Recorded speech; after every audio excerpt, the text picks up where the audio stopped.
Morning. ప్రభువైన యేసుక్రీస్తు వారి పరిశుద్ధ నామములో అందరికీ శుభాలు. ఈరోజు మన అనుదిన ఆత్మీయ ఆహారంగా యోహాను సువార్త 13వ అధ్యాయము 15వ వచనాన్ని ధ్యానించుకుందాం. నేను మీకు చేసిన ప్రకారము మీరును చేయవలెనని మీకు మాదిరిగా ఎలాగూ చేసితిని. ఇది యేసుక్రీస్తు ప్రభు వారు పలికిన మాటలు ఇవి.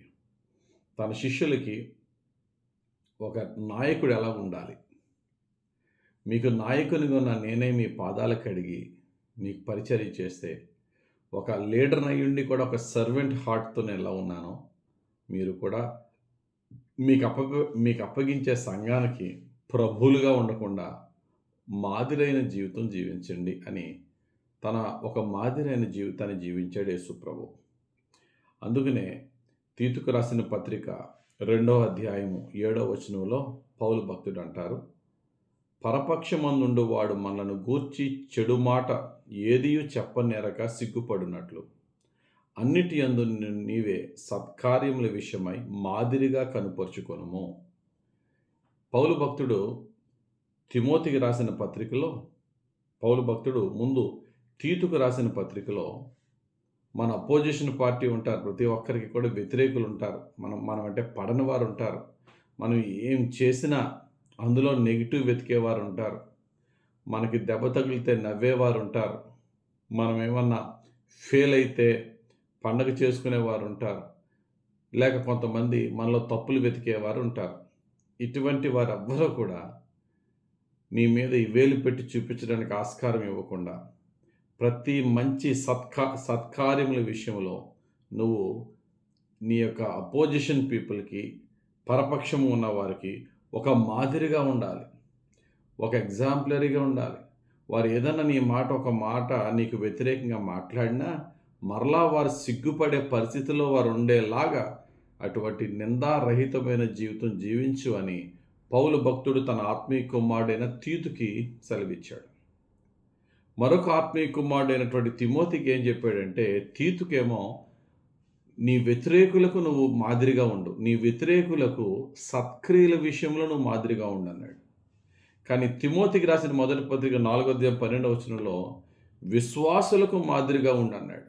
అంటే క్రైస్తవుల్లోనే ఎంతోమంది నిన్ను చూచి ఫాలో అవుతారు కనుక, నీకంటూ కొంతమంది ఆకర్షింపబడతారు కనుక వారికి నువ్వు ఎలా ఉండాలో చెప్తున్నాడు. చూడండి, నీ యవ్వనమును బట్టి ఎవ్వడనూ నిన్ను తృణీకరింపనీయకుము గాని మాటలోనూ, ప్రవర్తనలోనూ, ప్రేమలోనూ, విశ్వాసములోనూ, పవిత్రతలోనూ విశ్వాసులకు మాదిరిగా ఉండుము అని తిమోతికి రాసిన మొదటి పత్రిక 4:12లో తిమోతికి చెప్తున్నారు.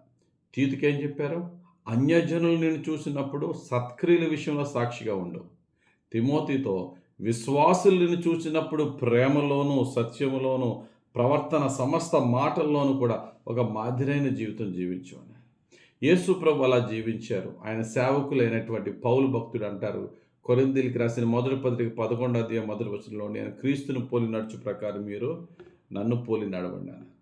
కాబట్టి ప్రతి ఒక్కరికి కూడా కొంతమంది ఫాలోవర్స్ ఉంటారు. ఉదాహరణకి తల్లిదండ్రులు చూసి ఫాలో అయ్యే వాళ్ళు ఎవరండి? పిల్లలు. మన కుమారులకి, కుమార్తెలకి మనము ఒక తండ్రిగా, ఒక తల్లిగా ఒక మాదిరైన జీవితం జీవిస్తున్నామా లేదని ప్రశ్నించుకోవాలి. పోనీ ఇంట్లోనే అక్కలు, అన్నయ్యలు ఉంటారు. ఒక అక్కగా, ఒక అన్నయ్యగా నా క్రింద నా తర్వాత ఎదుగుతున్న వారికి నేను ఒక మాదిరైన జీవితాన్ని జీవిస్తున్నానా లేదా? వారు నా తప్పుని చూపించి నన్ను కరెక్ట్ చేసే స్థితిలో నేనున్నానా? లేక తమ్ముడు, చెల్లి ఇలా ఉండకూడదని చెప్పగలిగే స్థితిలో నేనున్నానా అని మనం చెక్ చేసుకోవాలి.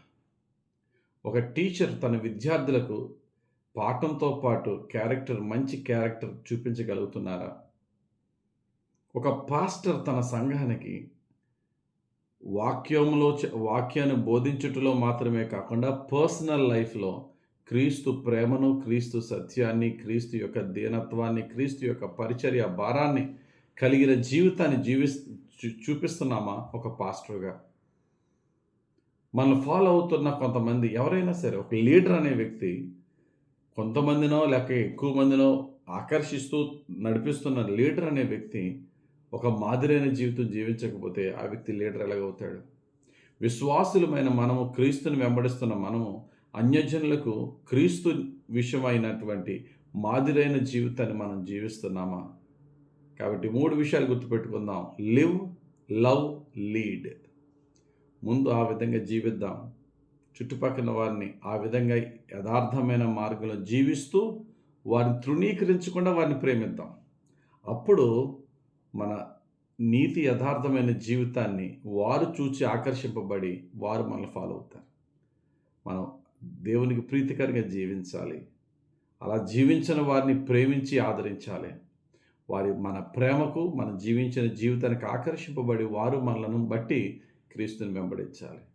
ఆ విధంగా జీవించటానికి పరిశుద్ధాత్ముడు మనకి సహాయం చేసి మనల్ని క్రీస్తు బాటలో నడిపించి మనం అనేకులను క్రీస్తు బాటలో నడిపించేవారుగా మన జీవితకాలం అంతా చివరి శ్వాస వరకు పరిశుద్ధాత్ముడు మనల్ని నడిపించి దీవించును గాక. ఆమేన్. ప్రార్థన చేసుకుందాం. మహిమగల తండ్రి, ఈరోజు ఇచ్చిన ఈ వాక్యం బట్టి వందనాలు. ధ్యానించిన ఈ వాక్యము మాకు రక్షణ వాక్యముగా ఫలింపజేసి ఇంతవరకు మా జీవితాలు నీకు విరోధంగా ఉన్న ప్రతి విషయంలోనూ మమ్మల్ని క్షమించి మమ్మల్ని వాటన్నిటి నుండి విమోచించి నీకు ప్రీతికరంగా తండ్రి నీ ప్రియకుమారుడు మా ప్రభు రక్షకుడు మా దేవుడైన యేసుక్రీస్తు ప్రభు యొక్క అడుగుజాడల్లో నడిచి ఆయన లాంటి జీవితం, ఆయన లాంటి మాదిరైన జీవితం మేము జీవించి అనేకులను అదే మార్గంలో క్రీస్తు మార్గంలో నడిపించే భాగ్యము మాకు మా కుటుంబాలకు దయచేయమని యేసుక్రీస్తు వారి పరిశుద్ధ నామంలోనే ప్రార్థించి వేడుకొనుచున్నాము తండ్రి. ఆమెన్. మన తండ్రి అయిన యెహోవా దేవుని ప్రేమ, రక్షకుడైన యేసుక్రీస్తు ప్రభు యొక్క కృప, ఆదరించి పరిశుద్ధాత్మ దేవుని అభిషేకం హెచ్చుగా మనపై దిగి వచ్చి మనల్ని దీవించునుగాక. Amen. Amen. Amen. God bless you. Have a very blessed day.